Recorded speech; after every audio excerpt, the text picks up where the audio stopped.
नमस्कार, आप देख रहे हैं स्टेटमेंट टीवी। मैं आपका विजय मेहता। आज हम दो समाचारों का पंचनामा करने वाले हैं। एक तो रेपो रेट पर हम चर्चा करेंगे और दूसरी खबर एक मेडिकल जगत से आई है जिसमें एक व्यक्ति को जिसे सूअर का दिल लगाया गया था उसकी मौत हो गई है। उसकी मौत क्यों हुई और मेडिकल जगत के लिए अब क्या उम्मीदें बची हैं इस ट्रांसप्लांट करने की, उस पर हम इन दोनों खबरों का हम पंचनामा करेंगे।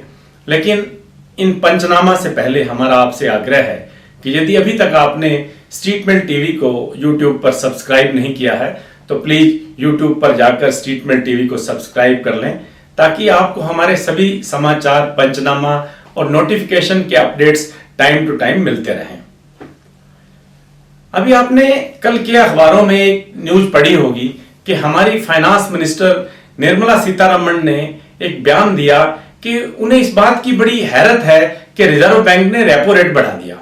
उन्होंने कहा कि ये ठीक है कि बढ़ना तो था, लेकिन अचानक से उन्होंने बढ़ा दिया है, ऐसी हमें उम्मीद नहीं थी। बड़ी एक चर्चा चल पड़ी कि क्या रिजर्व बैंक ने रेपो रेट बढ़ाने से पहले क्या हमारे फाइनेंस मिनिस्टर को विश्वास में नहीं लिया था। ये चर्चाओं का बल काफी मिला तो लोग बड़ी उटपटांग भी चर्चाएं करने लगे कि ऐसे कैसे हो सकता है कि रिजर्व बैंक ने हमारी फाइनेंस मिनिस्टर को भी बताया ना हो। हालांकि फाइनेंस मिनिस्टर ने बाद में कहा कोई बात नहीं, इससे भारत की अर्थव्यवस्था को कोई फर्क पड़ने वाला नहीं है, हम स्टेबल हैं। चलिए, ये एक विवाद अलग है। हम आज चर्चा करेंगे कि ये रेपो रेट चीज क्या है। आपने भारी भरकम शब्द सुना है, जब से सारी अखबारों में आप खबर पढ़ रहे हैं कि जब से रेपो रेट बढ़ा है कि अब रेपो रेट बढ़ने के बाद ऑटो लोन महंगे हो जाएंगे, आपका होम लोन महंगा हो जाएगा, और भी आपने किसी भी तरह का लोन ले रखा है तो उसकी ईएमआई बढ़ जाएगी। आप सोच रहे हैं यार ऐसा रेपो रेट क्या है जिसने सारा सिस्टम ही बिगाड़ दिया है बैंकों का, इससे क्या होने वाला है, ऐसी क्या चीज है रेपो रेट, तो इससे क्या होगा। हम जिक्र करते हैं कि रेपो रेट होता क्या है, आपको सिंपल भाषा में हम समझाने की कोशिश करते हैं। देखिए, एक रिजर्व बैंक है जो हमारा सेंट्रल बैंक है हमारे देश का। इस बैंक का काम है एक तो जितने कमर्शियल बैंक हैं ये उन्हें लोन देता है।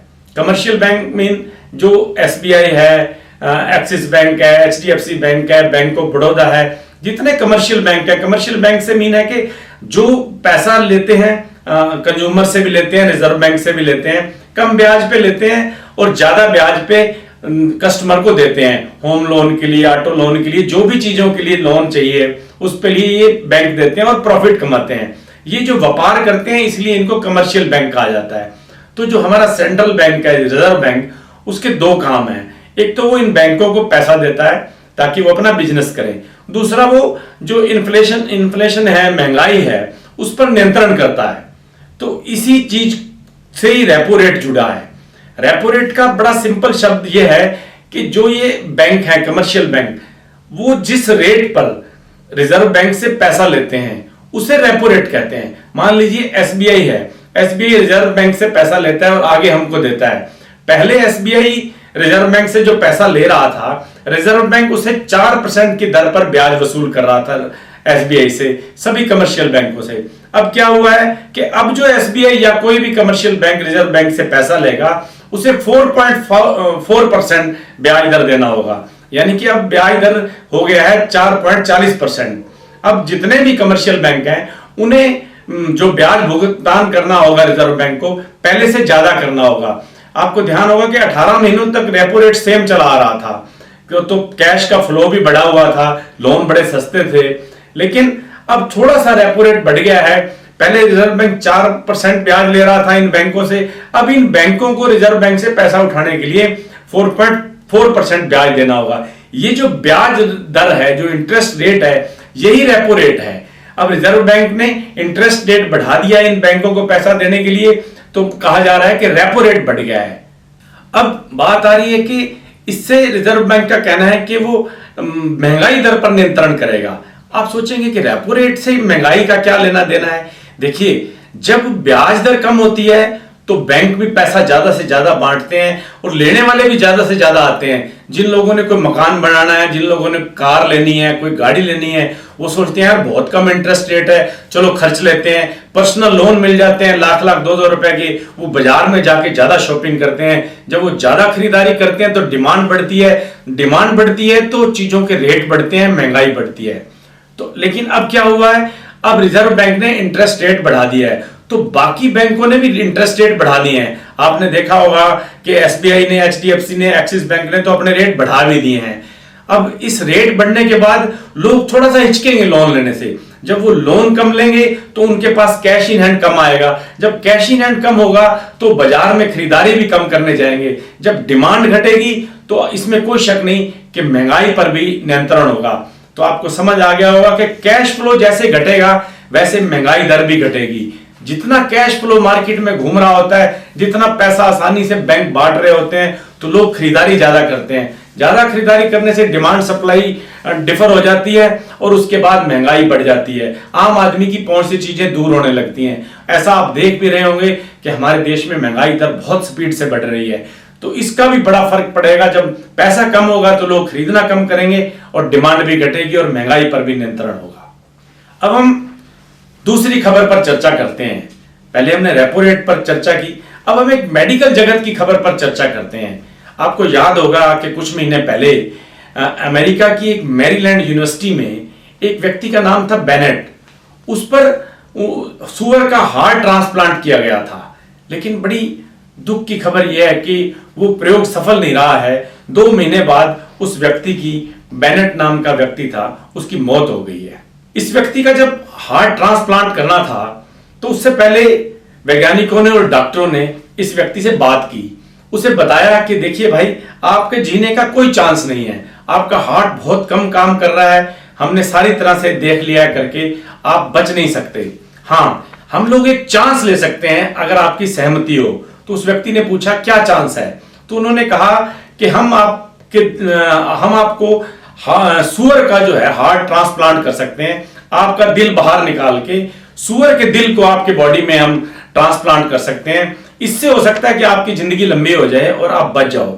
उस व्यक्ति को जब यह लगा कि तूने तो बचना ही नहीं है, क्यों ना चांस ले लिया जाए, उस व्यक्ति ने बाकायदा लिखित में सहमति दी और वैज्ञानिकों ने सुअर का हार्ट ट्रांसप्लांट करके उस व्यक्ति की बॉडी में प्रवेश कर दिया। जब ये ट्रांसप्लांट हुआ तो मेडिकल जगत में एक खलबली मची, एक उम्मीद की किरण जागी भी, क्या ऐसा भी हो सकता है, अगर ये प्रयोग सफल हो गया तो कितनी जिंदगियां बचाई जा सकेंगी। लेकिन दुख की बात यह है कि ट्रांसप्लांट के 2 महीने बाद ही बेनेट की मौत हो गई है।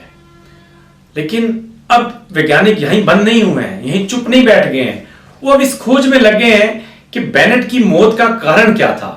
क्या उसका हार्ट फेल हो गया, जो सुअर का हार्ट लगाया गया था क्या वो फेल हो गया?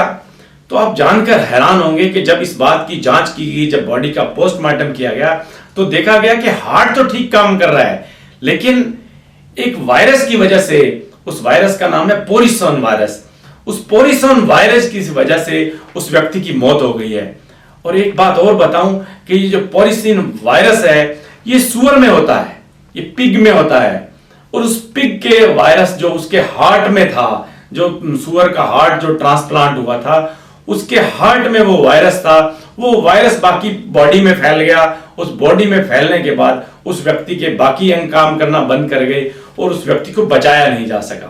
भले ही उस व्यक्ति की मौत हो गई है, साइंटिस्ट ये कह रहे हैं कि उसकी मौत वायरस की वजह से हुई है, ना कि उसका हार्ट फेल हो गया है जो उसे डाला था। हार्ट फेल नहीं हुआ है, सिर्फ वायरस की वजह से मौत हुई है। इसलिए जो साइंटिस्ट हैं, जो डॉक्टर्स लॉबी है, उनमें अभी भी एक उम्मीद की किरण है। उन्हें लगता है कि हम लोग इसमें अभी कामयाब हो सकते हैं और प्रयास कर सकते हैं। आपको एक बात जानकर और हैरानी होगी कि जो पिग है, जो सुअर है, पिग का किडनी, उसका लीवर और उसका हार्ट बिल्कुल लगभग सेम टू सेम मनुष्य के हार्ट और किडनी और लीवर की तरह होता है। अगर ये प्रयोग सफल हो जाते हैं तो सुअर की जो बॉडी के जो अंग हैं, जो हमारे लिए बहुत महत्वपूर्ण है, आप ये देखिए लीवर ट्रांसप्लांट करने में लाखों रुपए लगते हैं। अगर सुअर का लीवर कहीं यूज होने लग गया तो कितना आसान हो जाएगा। ये एक उम्मीद की किरण अभी भी बची है। हम आपको बता दें कि इससे पहले भी कई बार ट्रांसप्लांट के प्रयोग हुए हैं, मगर कोई प्रयोग सफल नहीं हुआ है इससे पहले भी, कितने पशुओं के, किसी जानवरों के बॉडी के अंग लेकर मनुष्य में डालने की कोशिश की गई है, लेकिन कोई भी अभी तक कामयाब नहीं हुआ है। आपको याद होगा 1960 में 13 लोगों की चिंपांजी की किडनी लगाई गई थी। 13 पीपल को चिंपांजी की किडनी लगाई गई थी, लेकिन ये सभी 13 के 13 लोग एक हफ्ते में मर गए थे। इसी तरह 1984 में भी बंदर के कुछ अंग एक व्यक्ति को लगाए गए थे, उसकी भी तुरंत ही मौत हो गई थी। लेकिन एक जो चेंज है इस मामले में और पिछले मामलों में, इस मामले में 2 महीने तक व्यक्ति जिंदा रहा है। ये बहुत बड़ी बात है। साइंटिस्ट इसे बहुत बड़ी बात कर रहे हैं। उन्हें लग रहा है कि ठीक है, व्यक्ति तो नहीं बचाया जा सका, लेकिन 2 महीने तक उस व्यक्ति का दिल धड़कता रहा है, वो व्यक्ति की बॉडी काम करती रही है, दिल का जो काम होता है वो 2 महीने तक करता रहा है। अगर उसकी मौत हुई है तो पोरिसिन वायरस की वजह से हुई है। वैज्ञानिकों को लगता है कि अगर हम सुअर का जीन में और सुधार कर लें, ऐसे ये जीन फ्री करते हैं जिसमें ट्रांसप्लांट किया जाता है बॉडी के अंग को, उसके जेनेटिक चेंज लाया जाता है, लैब में तैयार किया जाता है। उनको लगता है कि हम अगर इसे जेनेटिक और अच्छे से इसको चेंज करें, इसके जीन में सुधार लाएं, तो 2 महीने जो आज जिंदा रहा है, इस 2 महीने की अवधि को हम और आगे बढ़ा सकते हैं। उनका कहना है कि हम इस एक्सपेरिमेंट को बंद नहीं करेंगे, इसको जारी रखेंगे। इस प्रयोग को अगर ये कामयाब होता है तो आप मान के चलिए कि मेडिकल जगत की दुनिया बदलने वाली है।